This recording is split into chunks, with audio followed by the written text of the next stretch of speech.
Huminto ang negosyante sa tabing daan at natakpuan ang kanyang kasambahay kasama ang kanyang nga anak ng walang anumang paliwanag. Bumaba si Ian sa kotse na hindi naiintindihan ang kanyang nakikita. Kalong ni Marina ang tatlong sanggol na triplet niya, nakaupo sa ilalim ng isang puno sa gitna ng kawalan, habang ang mukha nito ay nabahiran ng maluha at alikabok. Naramdaman ni Ian ang paninigas ng kanyang nga binti sa kinatatayuan at ang paktakas ng hangin sa kanyang mabaga, na tila ba may umantong lahat ng laman ng kanyang pagkatao ng sabay-sabay, sapagkat ang nakikita ng kanyang mga mata ay sadyang walang anumang lohika. Si Marina ay nakaupo doon sa maduming lupa ng isang abandonadong daan, kalong ang kanyang tatlong anak, ang mga sanggol na iniwan niya sa bahay kanilang umaga sa ilalim nga pangangalaga nga yaya na nakakahalaga nga 40,000 bawat linggo, at ngayon ay narito siya, ang kasambahay na naglilinis ng kanyang bahay 2 beses sa isang linggo, hawak ang mabata, ang kanyang asul na damit ay natatakpan ngang alikabok at ang mukha ay basang-basang ngang maluha na kumikinang sa ilalim ng kulay kahel na liwanag ng palubok na araw. Humakbang siyang 2 beses pasulong at muling huminto, sinusubukan ngang kanyang isip na iproseso ang kakatwang eksenang nagaganap sa kanyang harapan dahil walang katwiran, walang posibleng paliwanag para doon. At nang buksan niya ang kanyang bibig upang magsalita, ang boses niya ay lumabas na paus at punong kalituhan. "Marina, anong nangyayari rito? Anong ginagawa mo sa mga anak ko?" Dahan-dahan nitong itinaas ang mukha. Ang mga matang namumukto at namumula ay sumalubong sa kanya. At sa isang sandali, nakita ni Ian ang isang bagay, sa tinging iyon na nakpaimot sa kanyang galit at kalituhan. Ito ay dalisay na takot, ang uringang takot na nararamdaman ng isang tao kapag siya ay ganap na walang masisilungan, kapag ang buong mundo ay gumuho na. At wala nang iba pang magagawa kundi ang maupo sa lupa at hintayin ang pinakamasamang mangyayari.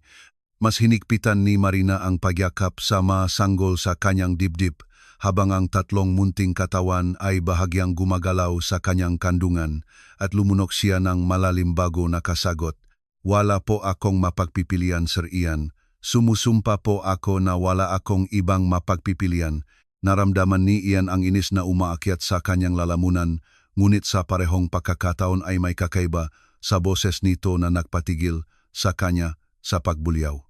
Ito ay desperasyon, ito ay katapatan, at marunong siyang kumilala niyon sa isang tao dahil sa kanyang mataon ng pakikipag-ugnayan sa mga empleyado, kasosyo at mga estranghero, at hindi kailanman nagsinungaling sa kanya si Marina, hindi kailanman nagbigay ni dahilan para pagdudahan. Huminga siya ng malalim, sinusubukan niyang kontrolin ang nagunahang mga iniisip at humakbang pa ng malapit dito, habang ang puso niya ay sumasayaw sa tindingang kabok na tila ba lalabas sa kanyang bibig sa anumang sandali, walang mapagpipilian. "Marina, kinuha mo ang mga anak ko at umalis kang bahay nang walang sinasabihan kahit kanino." Ang yaya ay nagpapanik na, nakatanggap akong tawag na nagsasabing nawawala ang mga bata. Inisip ko na may kakilakilabot na nangyari. Akala ko may pumasok sa bahay na may kumuha sa kanila. Ginugol ko ang nakalipas na 2 oras sa paghahanap sa inyo, na hindi alam kung makikita ko pa ba ang aking nga anak na buhay. May kakilakilabot ba na nangyari? Sumagot ito na nanginginig ang boses.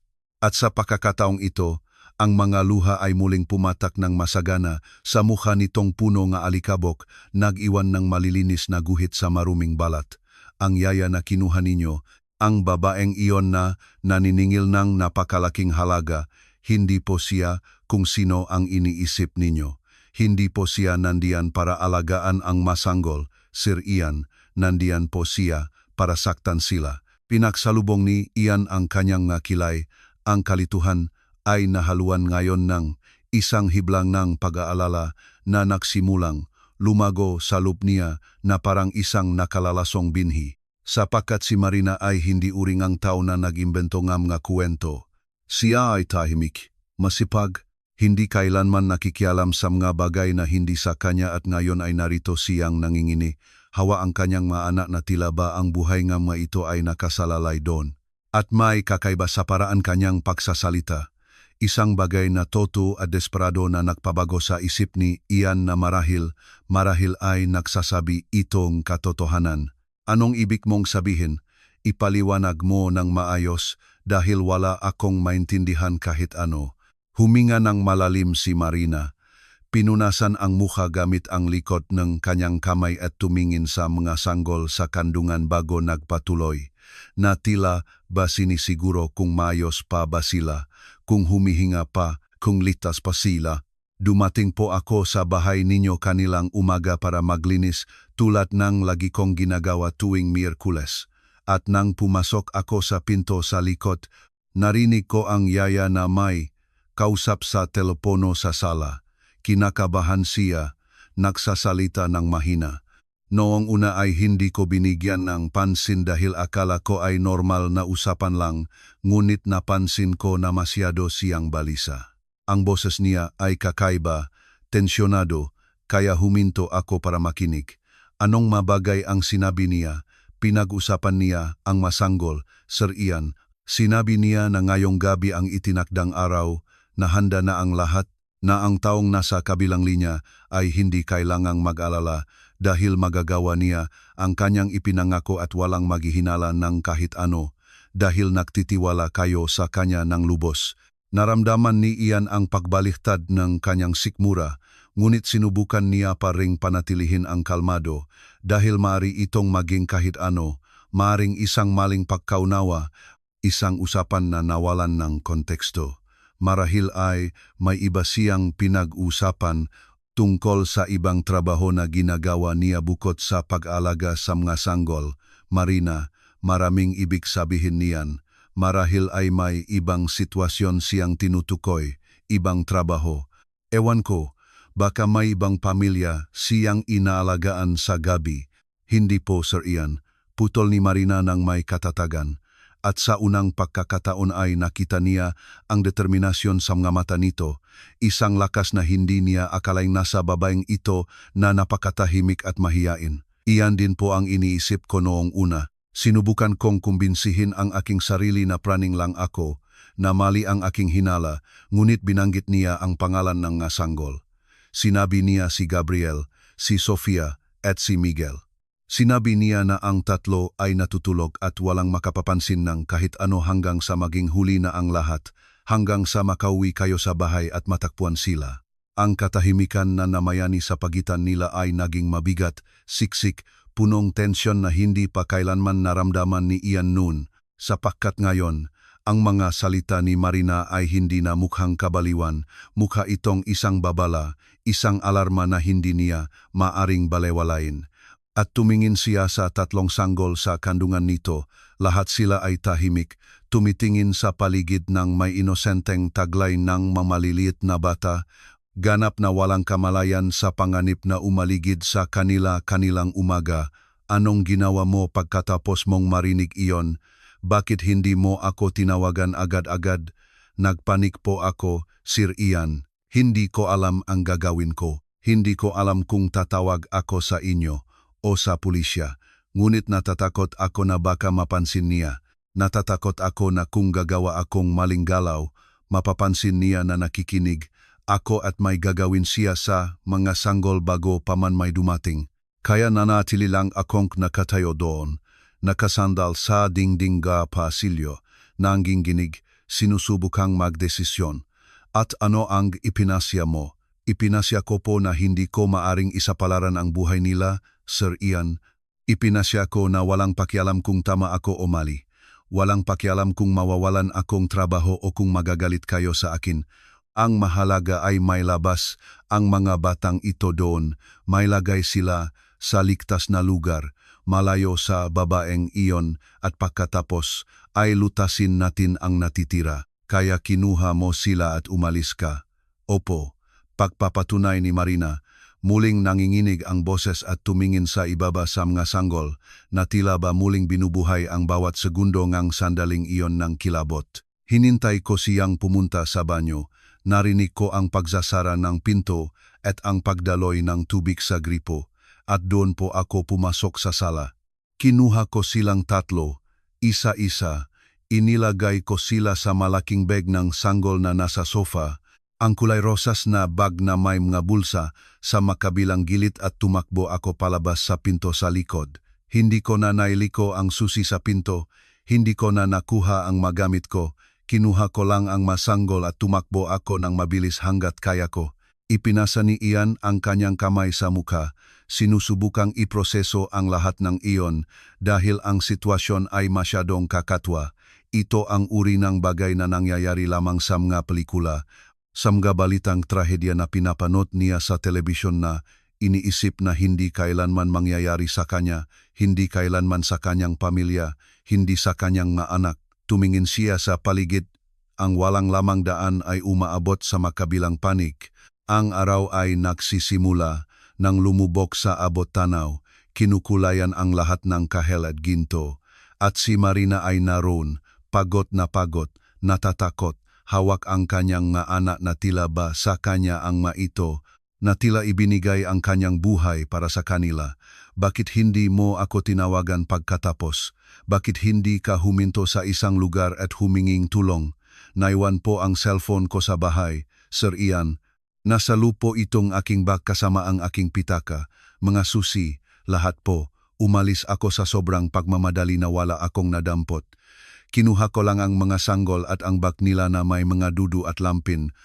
At nung nasa kalsada na ako, nung malayo na ako sa bahay, napagtanto ko na wala akong paraan para tumawag sa kahit kanino, walang paraan para huminging ang tulong, ngunit maari kang huminto sa isang bahay, nakiusap sa isang tao na tulungan ka. Sinubukan ko po, Sir Ian. Sumusumpa ako na sinubukan ko. Kumatok ako sa pintong tatlong magkakaibang bahay, ngunit walang nagbukas, o kaya ay walang tao sa loob, o natakot ang matao na magbukas ngang pinto sa isang estranghero na may dalang tatlong sanggol sa gitna ngang umaga. At hindi ako pwedeng manatiling nakatayo. Natatakot ako na baka mapansin ng yaya na wala na kami at habulin niya ako, kaya nagpatuloy ako sa paglalakad. Naglakad ako nga kilometro sinusubukang makahanap ng presinto, isang gasolinahan, kahit anong lugar kung saan may mga tao na maaring tumulong sa akin, at napadpad ka rito sa gitna ngang kawalan. Opo, napadpad ako rito dahil ang daang ito ay mukhang may patutunguhan, mukhang may dadaan ng mga sasakyan, ngunit habang naglalakad ako, lalo itong nawawalan ng laman. At nagsisimula na akong mawalan ng lakas, mabigat ang masanggol, napakainit ng araw at naramdaman ko na hihimatayin ako sa anumang sandali. Kaya naupo ako rito sa ilalim ng punong ito, naisip kong maghintay ng sinumang dadaan at doon ko po nakita ang kotse ninyo na dumating. Naramdaman ni Ian ang isang kakaibang pakiramdam sa loob niya, isang halong sisis, pasasalamatan, at pag-alala na hindi niya kayang paghiwalayin dahil isinalaysay ni Marina ang lahat. Inabandona nito ang kanyang trabaho, ang kanyang kaligtasan, ang sarili nitong buhay upang protektahan ang nga batang hindi naman sa kanya. Natakpuan niya ang sarili na nag-isip sa buong araw na ito ang kontrabida sa kwento, na nag-isip na may ginawa itong masama sa kanyang nga anak, Marina. Kailangan kong ikuwento mo sa akin ang lahat ng narinig mo, bawat salita, bawat detalye, dahil kung totoo ang sinasabi mo, kung ganun ay nasa totoong panganib ang aking mga anak at hindi ko man lang alam. Nagpapasok akong isang mapanganib na tao sa aking bahay, pinag-alaga ko ang aking mga anak at wala akong napansin kahit ano. Tumango ito, inayos ang masanggol sa kandungan ng may pag-ingat, tinitiyak na ang lahat ay comfortable at nagsimulang magsalita, ang boses ay nanginginig pa rin, ngunit mas matatag na ngayon, na tila ba ang muling pakukuwento ay nagbibigay sa kanyang ang katiyakan na ginawa niya ang tamang bagay. Sinabi pong yaya sa telepono na nakuha na niya ang inyong tiwala, na nagawa niya ang lahat ng tama, na sinunod niya ang lahat ng tagubilin na natanggap niya, na walang maghihinala sa kanya, dahil mayroon siyang magagandang rekomendasyon, perpektong resume, at ngayong gabi, kapag umalis kayo para sa business dinner, na ginaganap buwan-buwan tuwing unang Miyerkules, gagawin na niya ang ipinagawa sa kanya. Ipinagawang sino? Sinong magbabayad sa isang tao para saktan ang aking maana? Hindi niya po binanggit ang pangalan, Sir Ian. Hindi noong nakikinig ako, ngunit sinabi niya na malaki ang ibinabayad ng tao, na sulit ang panganib, na sapat ang perang iyon para maglaho siya sa bansa at hindi na muling matakpuan. At pagkatapos na araw na ito ay magiging mayaman na siya at malaya. Naramdaman ni Ian ang pamumuong yelo sa kanyang maugat dahil ngayon ay nagkaroon ng kahulugan ang lahat sa isang kakilakilabot at nakagugulong paraan. Ang yaya ay lumitaw sa kanyang buhay 3 buwan na ang nakalilipas, eksaktong 1 linggo pagkatapos siyang iwan ng kanyang asawa na nagdala lamang ng bagahe at iniwan ang 3 sanggol dahil sinabi nitong hindi na nito kaya ang presyon nege pagiging ina na kailangan nitong simulan muli ang buhay ng mag-isa. Dumating ang yaya na may mga perpektong rekomendasyon, mga sulat ng pagpapatunay mula sa 3 mayayamang pamilya sa lungsod, perpektong resume na puno, makakurso at sertipiko. At kinuha niya ito ng walang pag-alinlangan dahil desperado siya, dahil ang mag-alaga ng 3 sanggol ng mag-isa habang nagpapatakbo ng kumpanya ay imposible, at dahil mukha itong masyadong perpekto para maging totoo. At ngayon ay naintindihan niya na marahil ay masyado nga itong perpekto para maging totoo. Sir Ian, mayroon pa pong isang bagay na narinig ko, at iyon po ang dahilan kung bakit nakasiguro ako na kailangan kong ilabas ang mga sanggol doon agad-agad. Ano pa? Sinabi niya na hindi siya mag-iwan ng bakas, na magmumukha itong aksidente, na walang maghihinala sa kanya dahil magiging wasak siya. Iyak siya, gaganap sa papel ngang isang yayang desperado, na ginawa ang lahat ng kaya niya ngunit hindi nailigtas ang mabata, at kayo naman po ay magiging sobrang wasak na hindi na magtatanong ng kahit ano. Naramdaman ni Ian ang panghihinan kanyang binti at kailangan niyang sumandal sa kotse upang hindi matumba dahil ang salita ni Marina ay nagpinta ng isang larawan na napakalinaw, napakadetalyado, napakatotoo, na nakikita niya kung paano ito mangyayari. Nakikita niya ang sarili na darating sa bahay pagkatapos kang hapunan, matatakpuan ang bahay sa katahimikan, akyat sa hagdan, bubuksan ang pintong na kuwartong sanggol at matatakpuan ang isang bagay na sisira sa kanya magpakailanman. Tumingin siya kay Marina muli at sa pagkakataong ito ay nakita niya ang totoong babae, hindi lamang ang kasambahay, na dadaan ng hindi napapansin sa bahay 2 beses sa 1 linggo, na naglilinis ng mabanyo, naglalaba ng gadamit, nagayos no kusina at alis ng walang ingay. Kundi ang tao na naglitas sa kanyang maanak, na isinalaysay ang lahat para sa mga batang hindi naman sa kanya. Sigurado ka ba ng lubos sa narinig mo? Dahil kung tatawag ako sa pulisya ngayon, kung hahabulin natin ang babaeng ito, kung sasabihin ko na nagpaplano siyang saktan ang aking maanak, kailangan kong makasiguro, kailangan kong patunay. Sir Ian, alam ko po ang narinig ko. Sumusumpa ako sa aking buhay, sa buhay ng aking ina, sa buhay ng lahat ng mahal ko. Hindi kailanman ako magsisinungaling sa ganitong bagay. Hindi ko kailanman ilalagay kayo sa ganitong sitwasyon. Hindi ko kailanman ilalagay ang batang ito sa panganib kung hindi ako ganap na sigurado sa aking narinig. Naniwala siya rito. Hindi dahil mayroon siyang konkretong patunay, hindi dahil may lohika, hindi dahil may pisikal na ebidensya, kundi dahil tumingin siya sa mga mata ni Marina at nakita ang katotohanan na nakalimbag doon. Nakita ang sakripisyo, ang pagod, ang takot, ang determinasyon, at nalaman na walang sinuman ang gagawa niyon para sa pera, para sa paghihiganti, para sa kabaliwan o para sa anumang dahilan na hindi totoo. Tanging ang may malinis na puso ang gagawa ang ginawa nito. Inilabas ni Ian ang cellphone sa bulsa, nanginginik ng kaunti ang kanyang kamay at tumingin kay Marina sa huling pagkakataon bago pumindot. Tatawag ako sa pulisya ngayon. Ikwento ko ang lahat ng sinabi mo sa akin. Hihilingin ko na pumunta sila sa aking bahay, arestuhin ang babaeng iyon, imbestigahan ang lahat. At kung tama ka, Kung totoo ang lahat ng ito, magbabayad siya sa binalak niyang gawin. Magbabayad siya sa bawat segundo ngang takot na pinagdaanan mo, sa bawat kilometro na nilakat mo habang kalong ang aking maanak. Tumango si Marina. Ang magabalikat ay lumuwag sa unang pagkakataon mula nang dumating siya at tumingin siya sa tatlong sanggol sa kandungan. Hinahaplos ang buhok ng isa sa kanila ng may lambing. Ipinapasa ang kamay ng magaan sa pisngi ng isa pa. Inaayos ang munting damit ng ikatlo. Nais ko lang po na maging maayos sila, Sir Ian. Hindi ko po kayang mabuhay na alam kong may masamang nangyari sa kanila dahil sa akin, dahil nanahimik ako, dahil natakot akong makialam sa hindi ko naman bagay. Ang mga batang ito ay hindi nararapat magdusa.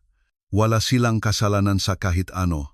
Nakaramdam si Ian na para sa kanyang lalamunan, ngunit bago pa man siya makasagot, bago pa makapagpasalamat, bago pa makapagsabi ang anumang bagay na magpapahayagan napakalaking pasasalamat na kanyang nararamdaman, ang screen ng cellphone ay umilaw sa isang notifikasyon at nang tumingin siya sa ibaba, ang kanyang dugo ay ganap na nagbago sa yelo dahil ito ay isang mensahe mula sa isang hindi kilalang numero na ipinadala 5 minuto ang nakalipas at mayroon lamang 4 na salita na nagpabaliktad ng lahat sa loob niya.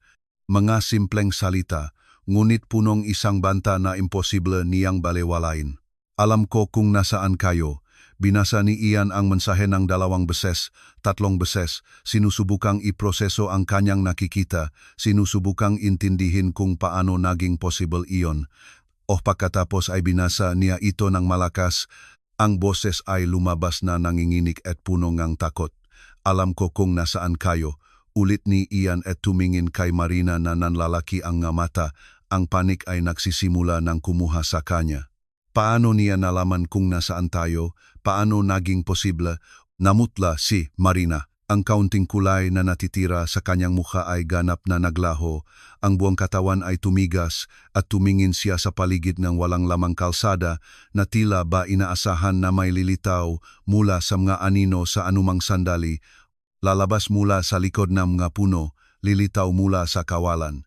Sir Ian, kailangan na po nating umalis dito ngayon. Pakiusap, hindi tayo pwedeng manatiling nakatayo rito sa gitna ng daan na naghihintay sa kanyang paglitaw. Kailangan nating umalis. Kailangan nating dalhin ang masanggol sa isang ligtas na lugar.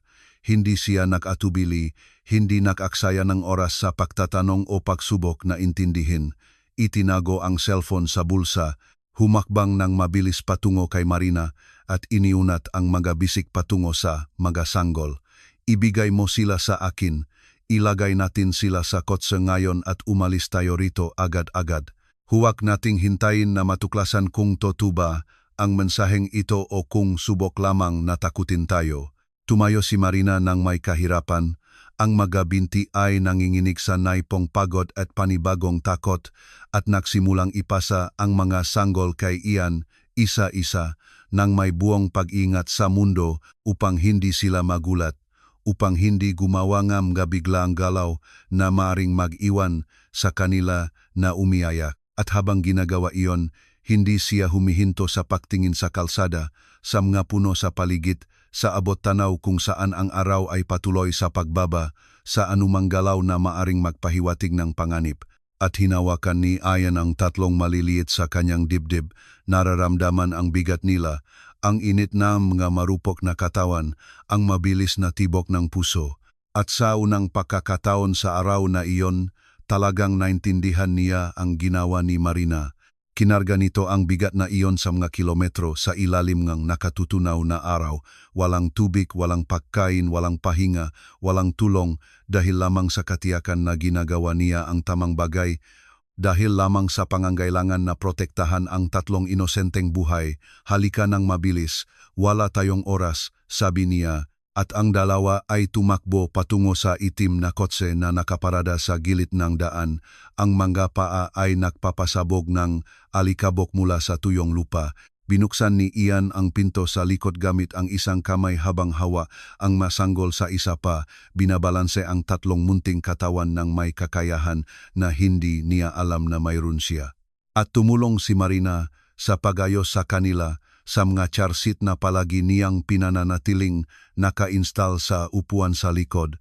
Isinasara ang mga seatbelt gamit ang nanginginig ngunit mabisang mga daliri. Tinitiyak ng 2 beses kung maayos ba ang lahat, kung ang lahat ay ligtas at nang ang huling sanggol ay naitali na. Nang nakasiguro na protektado sila, isinara ni Ian ang pinto ng malakas at tumingin kay Marina. Pumasok ka sa kotse. Sasama ka sa akin. Hindi kita iwan dito. Sir Ian, hindi ko po alam kung mabuting ideya iyan. Baka mas mabuting manatili ako at subukang magpaliwanag sa pulisya kapag dumating sila. Baka mas mabuting hindi ako kasama ninyo para hindi na maging mas komplikado ang mabagay. Marina, iniligtas mo ang aking mga anak. Isinalaysay mo ang lahat para sa kanila. Hindi ka mananatili rito ng mag-isa na naghihintay sa babaeng iyon o kung sinuman ang lilitaw at may gagawin sa iyo. Pumasok ka sa kotse ngayon. Hindi ito pakiusap, ito ay utos. Sumunod ito ng walang pagtatalo pa, pumasok sa upuan ng pasahero. Isinara ang pinto at tumakbo si Ian patungo sa paning ng super. Pumasok. Ini-start ang kotse gamit ang makamay na nanginginig pa rin sa adrenaline at takot at tumapak sa akselerator bago pa man maisuot ang seatbelt, bago pa man surin ang masalamin. Humarurot ang kotse, iwan ulap alikabok. Ang magulong ay dumaing sa bitak-bitak at hindi pantay na aspalto at tumingin si Ian sa rearview mirror upang makasiguro na walang sumusunod sa kanila. Ngunit ang kalsada sa likod ay nananatiling walang laman, tahimik payapa, na tila ba walang nangyari doon, na tila ba ang nakalipas na minuto ay isang bangungot lamang. Saan po tayo pupunta? Tanong ni Marina. Ang boses ay mababa at pagod. May dalang kapaguran na lumalampas sa pisikal. Sa pinakamalapit na presinto, ikwento ko ang lahat sa pulisya. Ipakita ko ang mensahe. Ibigay ko ang address ng aking bahay, hihilingin ko na arestuhin ang babaeng iyon bago pa siya makagawa ng anuman, bago siya maglaho, bago siya magkaroon ng pagkakataon na isagawa ang kanyang binalak. Tumango si Marina, ngunit napansin ni Ian na hindi ito mukhang kumbinsido. May kakaiba sa tingin nito na nagpapahiwatig ng pagdududa, takot, isang pag-aalala na lumalampas sa malinaw. At hindi niya kayang balewalain iyon. Ano iyon? Anong iniisip mo? Magsalita ka sa akin. Sir Ian, kung ipinadala niya ang mensaheng iyon, ibig sabihin ay alam niya kung nasaan tayo eksakto 5 minuto ang nakalipas. At kung alam niya iyon, kung nagawa niyang matuklasan kung nasaan tayo sa gitna ng kawalan, sa 100 na hindi man lang lumilitaw ng maayos sa mapa. Kung ganon po, baka hindi siya nag-iisa. Baka may iba pang tumutulong sa kanya, isang taong sumusubaybay sa atin sa ilang paraan. Naramdaman ni Ian ang muling pagbaliktad ng sikmura dahil may katwiran si Marina. Walang kahulugan iyon sa ibang paraan. Paano malalaman ng isang yaya ang eksaktong lokasyon nila sa real time kung wala itong tulong, kung wala itong mga mapakukunan, kung wala itong sinumang nasa likod na nagbibigay ng impormasyon? Sinong maaring tumutulong sa kanya? Sinong makakaroon ng interes na saktan ang aking nga anak? Wala akong kaawe, Marina. Mayroon akong kumpanya ng teknolohiya. Nagbebenta ako in software, hindi ako gumagawa in anumang ilegal. Wala akong pakikipag-ugnayan sa mga mapanganib na tao. Nanahimik si Marina ngang ilang segundo. Ang tingin ay nakapako sa kalsada sa harap, sa mga puno na mabilis na lumalagpas sa mga bintana. At nang sa wakas ay nagsalita ito, ang boses niya ay may dalang katiyakan na hindi inaasahan ni Ian. Sir Ian, may naalala po ba kayong sinuman na maaring may galit sa inyo? Isang kaaway sa negosyo, isang tao na nasaktan ninyo ng hindi sinasadya, isang empleyado na sinisant at nagalit, isang katunggali na nawalan ng isang mahalagang kontrata. Nag-isip ng mabilis si Ian, muling binabaktas sa isip ang mga nakalipas na buwan, ang mga nakalipas na taon, ang lahat ng tao na nakasama niya sa mga kontrata, nakagawa nga makasunduan, nagwakas ng mga pakikipagtulungan, sinisante ang mga empleyado, tinanggihan ang mga panukala at biglang isang alaala ang lumitaw mula sa kaibuturan, malinaw at nakagugulo na parang isang kidlat na humahati sa madilim na langit. May isang lalaki, si Giuliano. Kasosyo ko siya 2 taon na ang nakalipas. Itinatag namin ang kumpanya ng magkasama. Magkaibigan kami mula pa noong kolehiyo, ngunit natuklasan ko na naglilipat siyang para, nagnanakaw nga kliyente, gumagawa nga mga paralel na kontrata at kinukuha ang kita. At nang harapin ko siya, nang ipakita ko ang mga patunay, itinanggi niya ang lahat. Sinabi niyang balif ako na nagimbento ako nga bagay at ano po ang ginawa ninyo. Isinumbong ko siya, dinala ko ang lahat ng patunay sa pulisya, sa mga abogado at ikinulong siya. Nawala sa kanya ang lahat, ang reputasyon, ang pera, ang pamilya. Huminging diborsyo ang kanyang asawa, tumigil sa pakikipag-usap sa kanya ang kanyang nga anak at sa huling pagkakataon na nakita ko siya sa korte bago siya dalhin sa bilangguan, tumingin siya sa akin nang may galit na hindi ko pa nakikita sa sinuman at sinabi na balang araw ay pagbabayarin niya ako sa ginawa ko, na mawawala sa akin ang lahat tulad ng nawala sa kanya. Lumingon si Marina sa kanya. Ang mga mata ay nanlalaki sa takot at pangunawa. Sa tingin ninyo po ba ay siya iyon? Sa tingin ninyo po ba ay nakalabas siyang kulungan? Hindi ko alam, Marina. Nahatulan siyang 8 taon. Dapat ay naglilingkod pa siya sa parusa.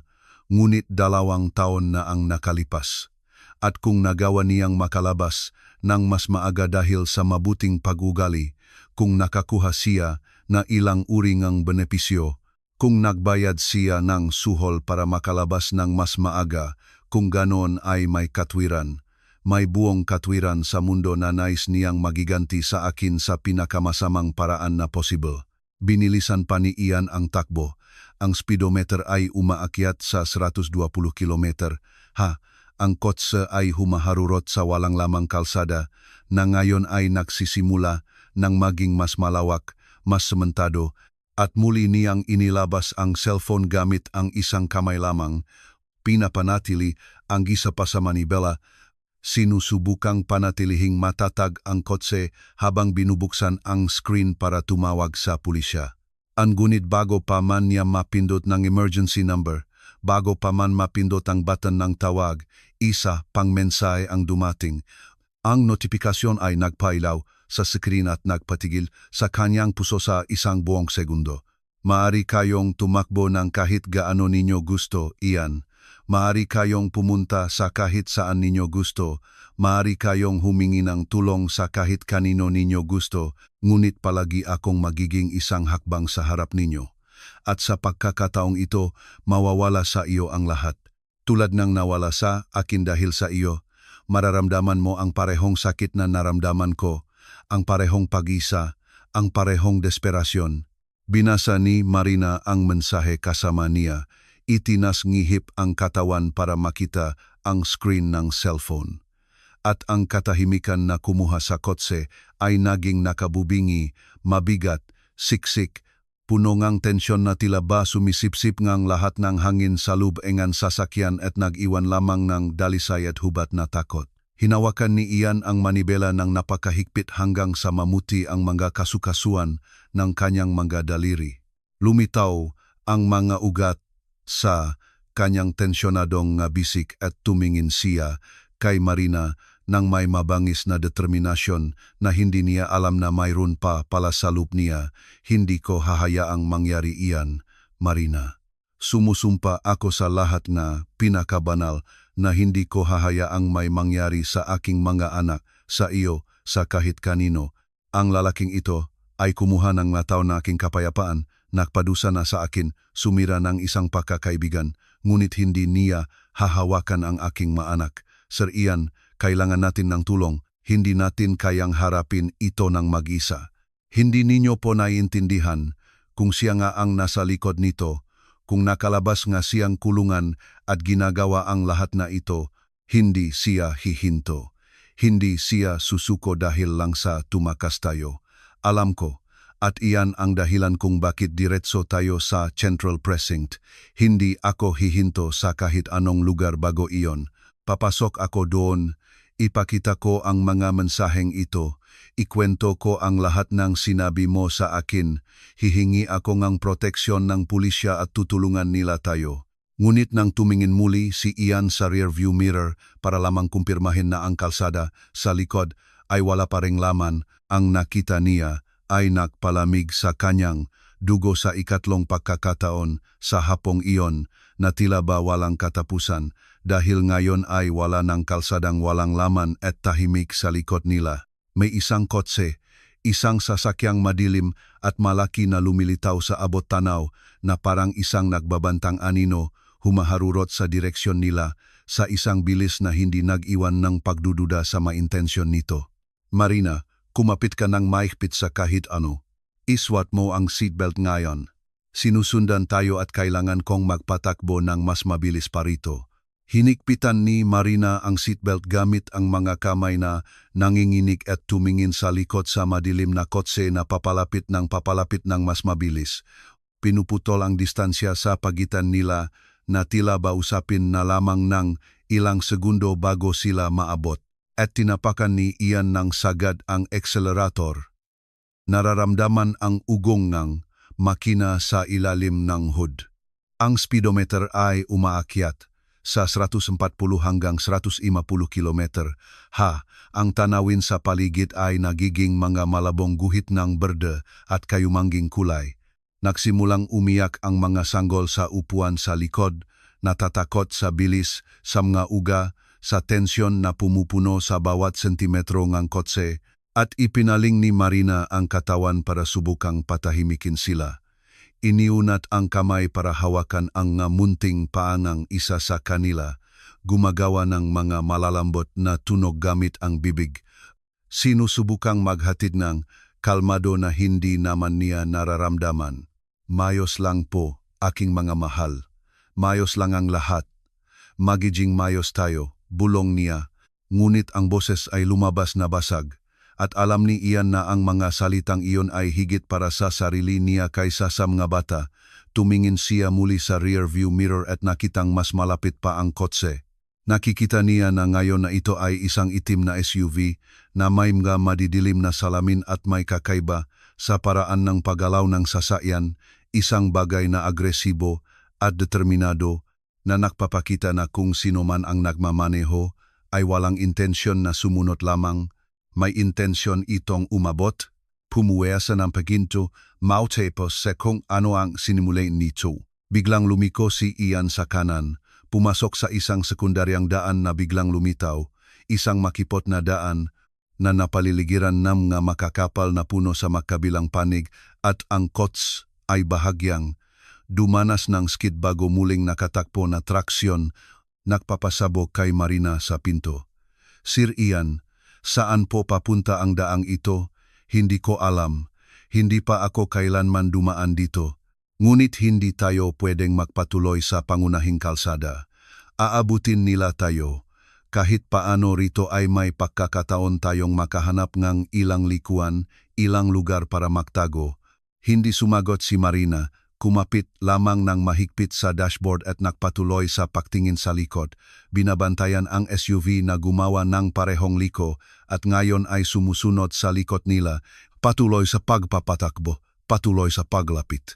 Sinubukan ni Ian na tumawag muli sa pulisya, hinalit ang cellphone sa pagitan ng balikat at tainga habang pinanatili ang dalawang kamay sa manibela, ngunit ang tawag ay hindi natatapos.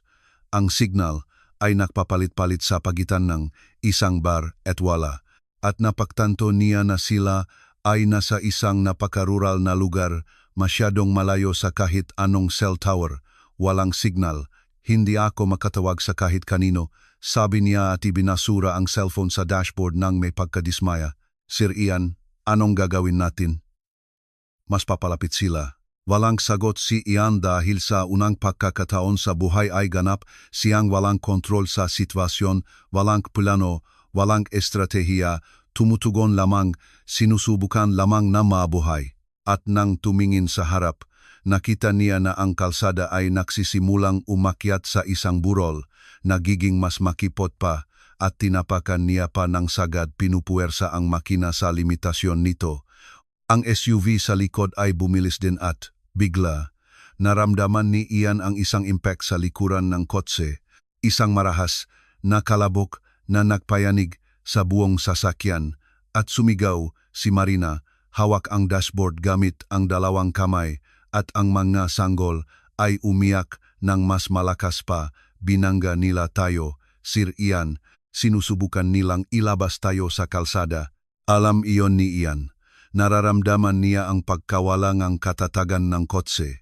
Nararamdaman niya ang pagiging mas mabigat ng pagpipiloto, mas mahirap kontrolin.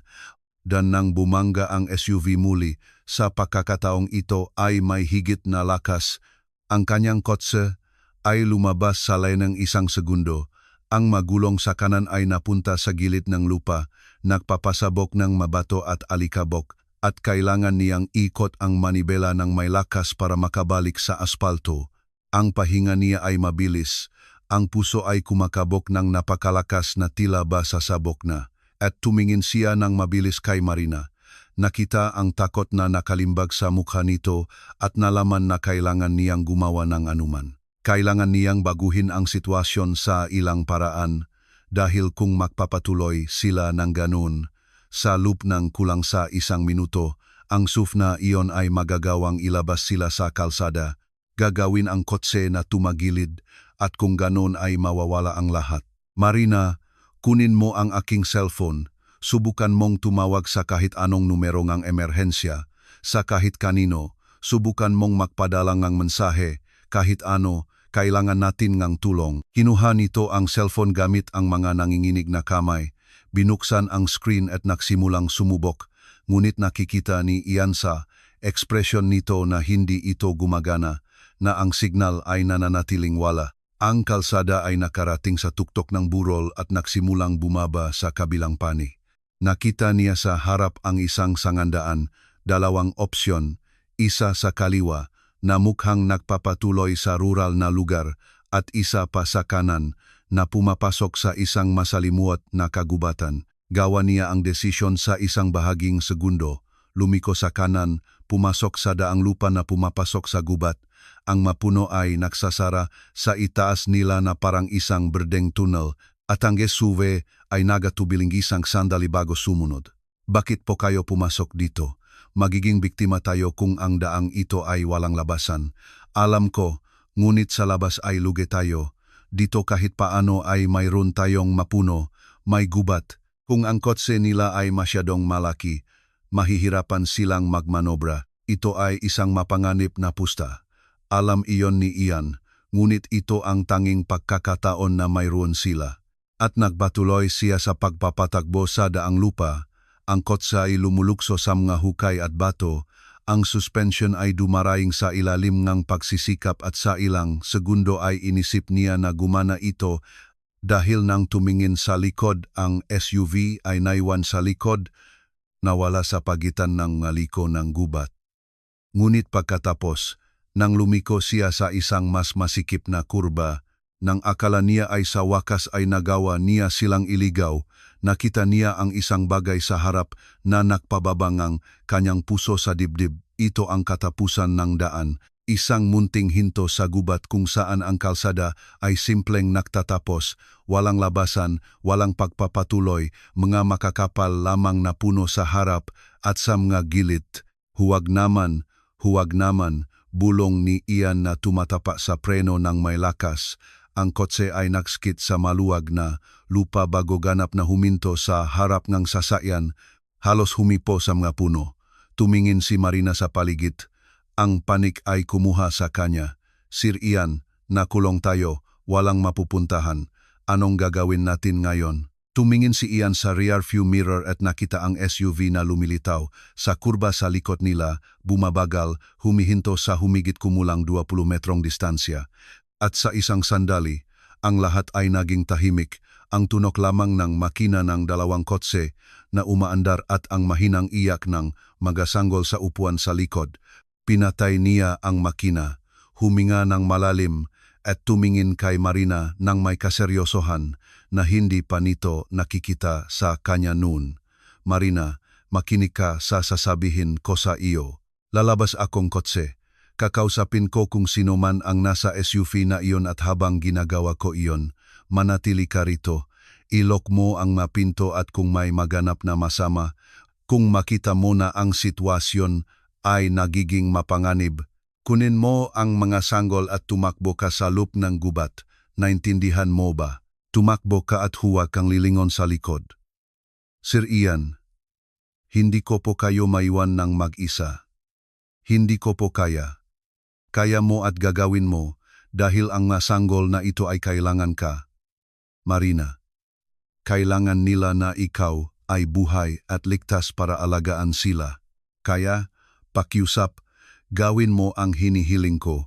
Bago pa makasagot si Marina, ang pinto ensuf ay bumukas at isang lalaki ang bumaba, mataas, payat, na may mukhang bahagyang natatakpan ng hindi maayos na balbas at madidilim na salamin. At kinilala ni Ian ang tindi, kinilala ang paraan ng paglakad nito, kahit pagkatapos ng 2 taon, kahit pagkatapos ng lahat at nalaman na tama siya, ito ay si Giuliano. Dahan-dahang binuksan ni Ian ang pinto, lumabas ng kotse at nanatiling nakatayo sa tabingan sasakyan, ang makamay ay makikita, sinusubukan ipakita na hindi siya banta, sinusubukan kumuhang oras para mag-isip ng anuman. Giuliano, ikaw ba Ian? Ikaw ba talaga ang gumagawa nito? Dahan-dahang tinanggal nga lalaki ang mga madidilim na salamin at nakita ni Ian ang mga mata na kilalang-kilala niya. Ngunit ngayon ay may kakaiba sa mga ito, isang bagay na walang laman at malamig na hindi umiral noon, na tila ba ang kulungan ay umantok ng lahat ng pagkatao na mayroon doon sa loop. Nagulat ka ba, Ian? Inakala mo ba na nakalimot na ako? Inakala mo ba na tatapusin ko ang 8 taon sa katahimikan at pagkatapos ay ipagpapatuloy ang aking buhay na tila ba walang nangyari? Giuliano, hindi ko ginusto na ang mga bagay ay magwakas sa paraang iyon, ngunit nagnanakaw ka sa kumpanya, nagnanakaw ka sa akin. Anong inaasahan mong gagawin ko? Inasahan ko na ikaw ay aking kaibigan, Ian. Inasahan ko na makikipag-usap ka sa akin, na susubukan mong intindihin kung anong nangyayari.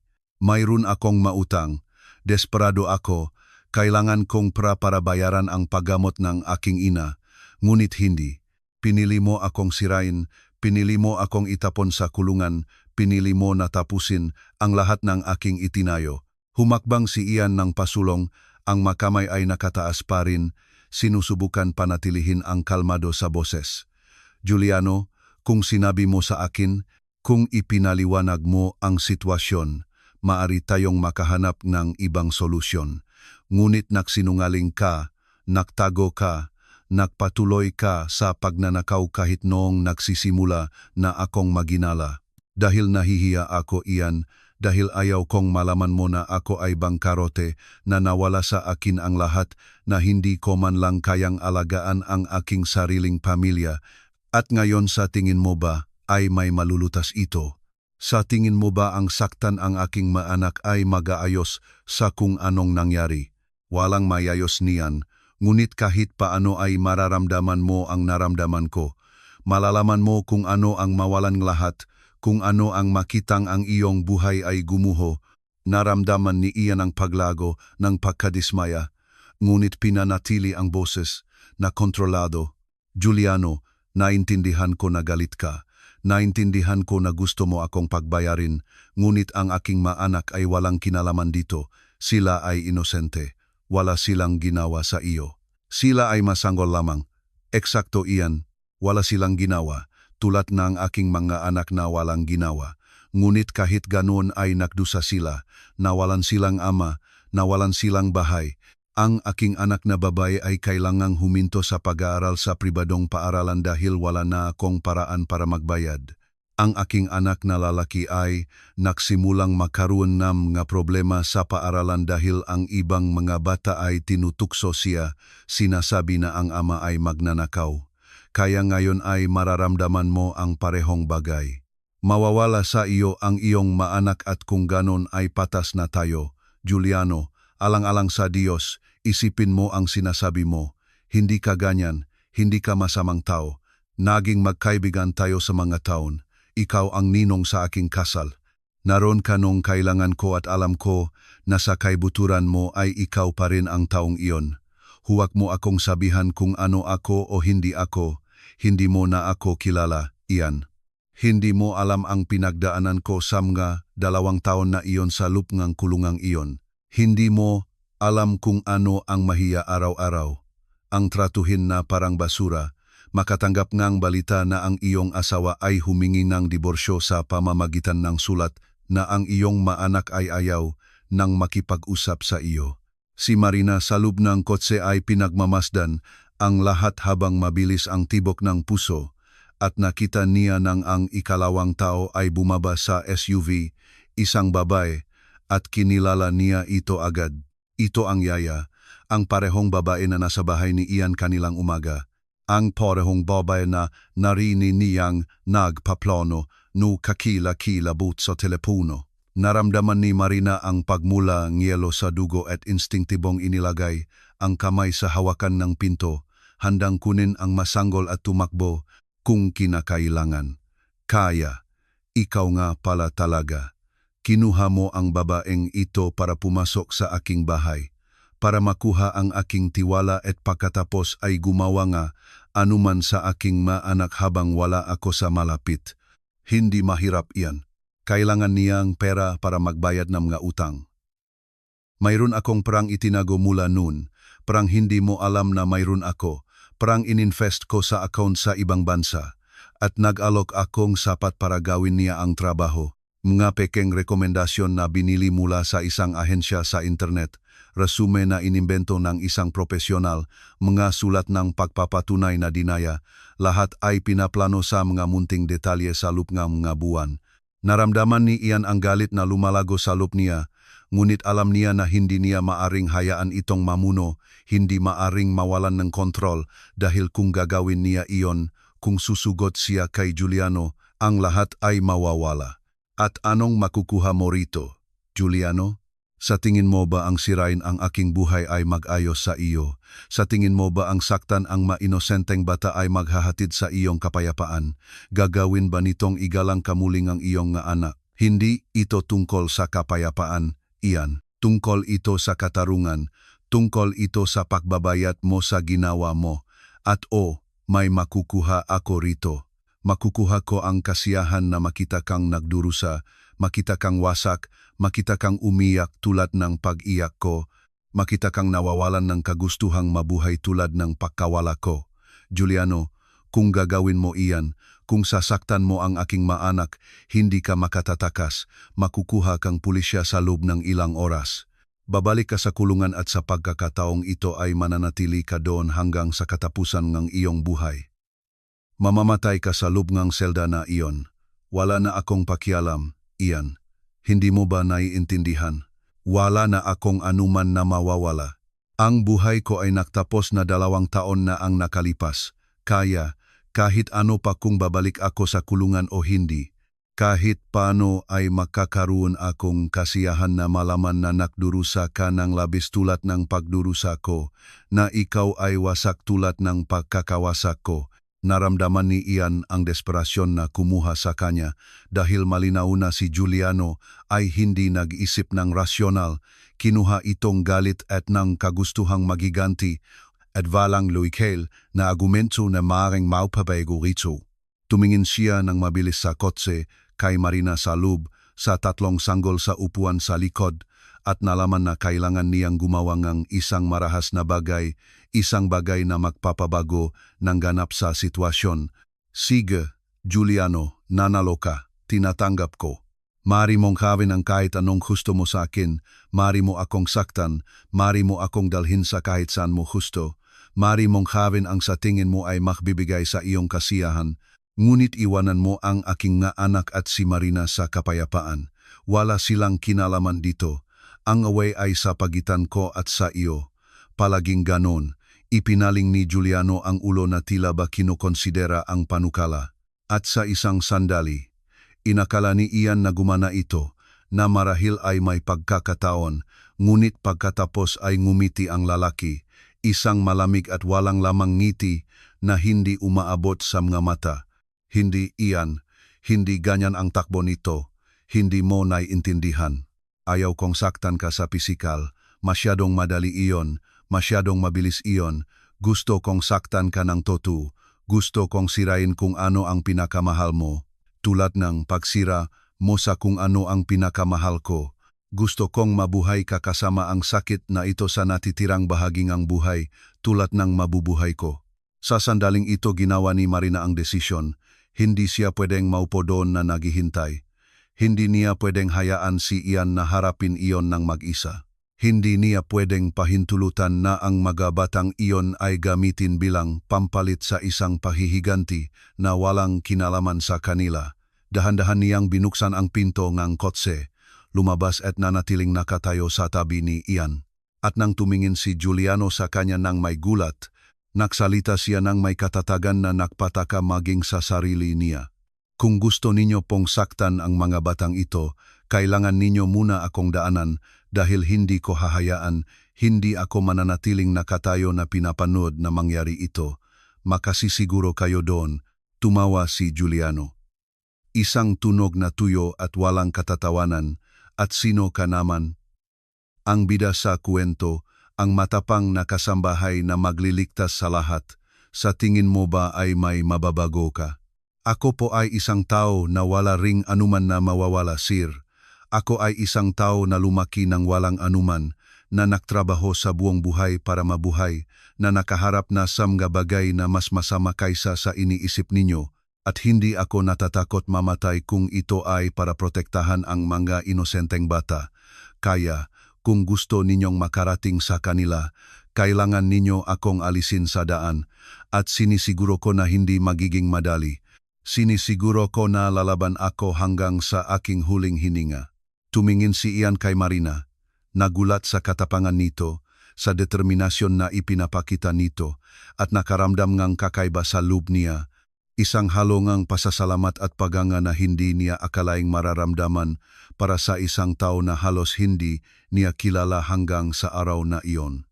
Si Juliano, sa kabilang banda, ay mukhang nawalan ng kaunting tiwala, dahil may kakaiba sa paraan ng pagsasalita ni Marina, isang bagay na totu at hindi matitinag na nagpaatubili sa kanya. Ang yaya, na hanggang noon ay nananatiling tahimik sa tabing SUV, ay humakbang ng pasulong at nagsalita. Sa unang pagkakataon, nanginginig ang boses. Juliano, baka dapat nating pag-isipan muli ito. Baka masyado ng malayo ang narating, hindi ito ang ipinangako mo. Sinabi mo na magiging mabilis, na walang magdurusa. Tumahimik ka, wala kang karapatang magbigay ng opinyon. Binayaran ka para gawin ang isang trabaho at iyan ang gagawin mo. Hindi ko tatanggapin ang pagsuko mo ngayon. Binayaran ako para gumawa ng anuman kapag walang nakatingin, kapag tahimik, kapag maari kong gawing mukhang aksidente. Ngunit ngayon ay may mga saksi, nguyen ay may babaeng ito na magkwento ang lahat. Nandito ka na gumagawa ng magabanta sa harap ng lahat. At hindi ako pumirma sa kontrata para makulong sa natitirang bahagi ng buhay dahil sa iyong paghihiganti. Lumingon si Juliano sa kanya ng may galit, ang mga mata ay kumikinang sapot. Wala kang pupuntahan hanggang sa matapos natin ito. Utang mo sa akin ito. Kinuha mo ang kalahating pera, ngayon ay gagawin mo ang iyong bahagi. Hindi ako sumang-ayon dito. Hindi ako makikisangkot sa isang bagay na maaring maglagay sa akin sa kulungan magpakailanman. Mayroon akong munting anak na babae sa bahay. Hindi ako pwedeng makulong. At doon gumawa ang babae ng isang bagay na walang sinuman ang nag-asikaso.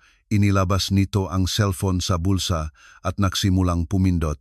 At napaktanto ni Juliano agad kung ano ang ginagawa nito at sumulong sa direksyon nito. Sinusubukang kunin ang telepono, ngunit nagawa na nitong tapusin ang tawag. Nagsasalita na ng mabilis. Hello pulisya, kailangan ko pong iulat ang isang sitwasyon emerhensya. Nasa loob po kami ngang kagubatan pagkatapos nanda ang lupa na lumalabas sa kilometro 23 ng highway. May lalaki po rito na sinusubukang saktan ang tatlong maliliit na bata. Pakiusap po, magpadala kayo ng tulong agad-agad. May sandata siya at mapanganib. Nagawa ni Juliano na agawin ang cellphone sa kamay nito at ibinasura sa lupa ng may lakas, tinatapakan ng ilang beses hanggang sa ganap na masira ang aparato. Ngunit huli na ang lahat. Ang tawag ay nagawa na. Ang pulisya ay naabisuhan na. Mayroon silang tinatayang lokasyon at ngayon ay usapin na lamang ng oras hanggang sa dumating sila. Napagtanto ni Ian na iyon ang sandali, na iyon ang tanging pagkakataon nila, at tumingin siya kay Marina at sumigaw. Marina, kunin mo ang masanggol at tumakbo ka. Tumakbo ka ngayon, huwag kang maghintay, halika. Hindi ito nagatubiling ang isang segundo. Tumakbo pabalik sa kotse, binuksan ang pinto sa likod ng may lakas, nagsimulang magpakawalang ang seatbelt ng masanggol gamit ang mga maliliksing daliri, at inilagay ni Ian ang sarili sa pagitan nito at ni Juliano, hinaharangan ang daan sa pisikal, handang gumawa ng kahit anong kinakailangan para bigyan ng oras si Marina na tumakas kasama ang nga bata. Sumulong si Juliano, sinubukang dumaan kay Ian, ngunit hinawakan siya ni Ian sa mga balikat. Ang dalawang lalaki ay naktulukan, natumba sa daang lupa, nagpapagulong-gulong sa pagitan ng mga bato at alikabok, at nagawa ni Marina na makuha ang unang sanggol. Pagkatapos ang ikalawa, pagkatapos ang ikatlo, hawak ang tatlo sa kanyang katawan ng may lakas na higit sa tao na hindi niya alam na taglay niya. At doon siya tumakbo sa lupngang madilim na gubat, umiwas sa mga mabababang puno, lumulukso sa mga nakalantat na ugat. Ang mga sanggol ay umiyak sa kanyang mabisik at hindi siya lumingon sa likod, hindi huminto para mag-isip, tumakbo lamang ng mabilis hanggat pinahihintulutan ng kanyang mga binti. Ang instintong proteksyon ay nangingibabawa sa bawat kalamnan ng kanyang katawan. Sina Ian at Juliano ay nakpatuloy sa pakikipaglaban sa lupa. Ang dalawang lalaki ay nakpapagulong-gulong, naktutulukan, sinusubukang dominarin ang isa't isa, ngunit nagawa ni Ian na makawala sa isang biglaang gala. Isali aela, isali isang biglaang gala, isali ahya, isali aran na isa ila. Nagbigay ngang isang malakas na tulak na nagpahulog kay Juliano pabalik at nagpatamang ang ulo nito sa isang bato na nagpagulo rito ngang ilang segundo. At dun mabilis na tumayo si Ian at tumakbo sa likod ni Marina, sinusunod ang malayong tunong ngang iyak ng nga sanggol na umaalingaw-ngaw sa gubat. At nang tumingin sa likod sa ibabaw ngang balikat, nakita niya na si Juliano ay dahan-dahang tumatayo, hawak ang ulo, ngunit hindi na humahabol ng may parehong determinasyon. Nakatayo ito, tumitingin sa paligid na nalilito, at napagtanto ni Ian na naririnig din nito ang tunok na mas papalapit na nga sirena ang pulisya na humahati sa katahimikan ng hapon. Tumakbo si Ian ng mas mabilis. Ang mga sanga ay nanggagasgas sa kanyang mukha at mga bisig. Naabot niya si Marina na hinihingal, halos walang lakas para magpatuloy. Ang nga binti ay nanginginig sa pagod at kinuha niya ang dalawa sa mga sanggol mula sa mga bisik nito, pinagagaan ang napakalaking bigat at ang dalawa ay nagpatuloy sa pagtakbo ng magkasama sa makapal na gubat, natitisod sa mga ugat, umiiwas sa mga palumpong, hanggang sa wakas ay lumabas sila sa gubat sa kabilang panik, natutumba sa pagod sa isang munting sementadong kalsada, kung kailan ang tatlong patrol car ng pulisya ay mabilis na dumarating. Ang masirena ay humahati sa hangin ng hapon. Ang mga asul at pulang liwanag ay kumukurap at sumasalamin sa mga puno sa paligid. Natumba sina Ian at Marina sa kanilang matuhod sa mainit na aspalto, ganap na pagod, niyayakap ang mga sanggol sa kanilang dibdib ng may lakas. At ang mga pulis ay bumaba sa mga patrol car na tumatakbo sa direksyon nila, nagtatanong ngang agarang katanungan, humihingi impormasyon tungkol sa kung anong nangyari. Na nagawa lamang ituro ni Ian gamit ang kamay, nanginginig patungo sa gubat sa likod nila, at sinabi sa pagitan ning mapahingal kung nasaan sina Juliano at ang yaya. Pumasok ang mapulis sa gubat na may dalang sandata at alerto at ilang minuto pagkatapos ay lumabas kasama si Juliano na nakaposas, balisa pa rin at bahagyang nagdurugo sa noo at kasama rin ang yaya na huli rin at umiyak. Sinasabi na pinilit lamang siya na ayaw niyang gawin iyon. At sa wakas ay naramdaman ni Ian na makakahinga na siya ng toto, na ang walang katapusang bangungot ay naktapos na ang kanyang nga anak ay ligtas na sa kanyang nga bisig. Tumingin siya kay Marina, na hawak pa rin ang mas maliit na sanggol na nanatili sa kanya, hinahaplos ang basang buhok nito ng may walang katapusang lambing, at nakita niya ang maluhan na dumadaloy sa maruming mukha nito, maluhang ginhawa ng kapaguran, nga pagpapakawalang lahat ng kanyang itinago sa mga kakilakilabot na oras na iyon. Lumapit ang isa sa mga pulis, isang lalaking may edad na, may hangin ng karanasan. Kinuha ang mga pangunahing detalye nila. Siniguro na ang mga ambulansya ay nasa daan para suriin kung maayos ba ang lahat at kung ang mga bata ay kailangan ng medikal na atensyon. At tumango lamang si Ian gamit ang ulo. Ipinoproseso pa ang lahat ng nangyari. Sinusubukan pa ring maniwala na talagang tapos na ang lahat. Nang sa wakas ay manatili silang mag-isang sandali.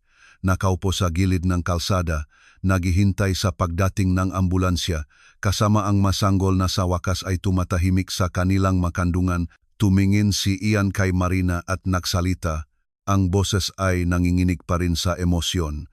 Marina, hindi ko alam kung paano ka pasasalamatan. Iniligtas mo ang aking maanak. Isinalaysay mo ang iyong sariling buhay para sa kanila. Kinarga mo sila sa mga kilometro. Hinarap mo ang isang mapanganib na lalaki. At hindi kailanman sa aking buhay malilimutan ang ginawa mo ngayon. Pinunasan ni Marina ang mga luha gamit ang likot ng kamay na marumi sa lupa at ngumiti. Isang ngiti na pagod, ngunit totu, na nagbigay liwanag sa kanyang mukha. Ginawa ko lang po ang tama, Sir Ian.